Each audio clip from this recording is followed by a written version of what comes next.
பாரதியார் உலக பொது சேவை நிதியத்தின் சார்பில் 79வது சுதந்திர தினத்தில் மகாகவி பாரதியார் சிலைக்கு மாலை அணிவிப்பு.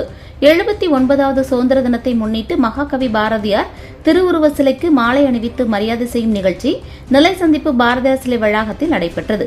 பாரதியார் உலக பொது சேவை நிதிய பொதுச் செயலாளர் கவிஞர் கோ. கணபதி சுப்பிரமணியன் தலைமை தாங்கினார்.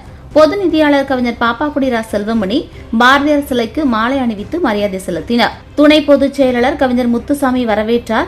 நிகழ்ச்சியில் தமிழ் வளர்ச்சி பண்பாட்டு மைய செயற்குழு உறுப்பினர் புன்னை செழியன், பாரதியார் உலக பொது சேவை நிதிய செய்தி தொடர்பாளர் ஆறுமுகம், நிழல் இலக்கியத்தள பொறுப்பாளர் லயன் கவிஞர் சேச பிரபு, அகவை முதிர்ந்த தமிழறிஞர் சங்கம் மாநில தலைவர் கவிஞர் சுப்பையா, நல்லாசிரியர் ராஜேந்திரன், தூய சவேரியார் தன்னாட்சி கல்லூரி தமிழ் பேராசிரியர் அந்தோணிராஜ் மற்றும் பலரும் கலந்து கொண்டனர்.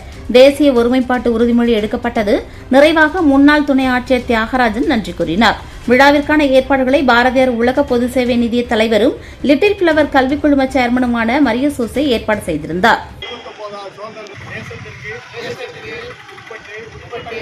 நாட்டினுடைய வளர்ச்சிக்கும் முன்னேற்றத்திற்கும் சாதி மத இன மொழி பாகுபாடு தேச ஒற்றுமைக்கு பாடுபடுவோம்.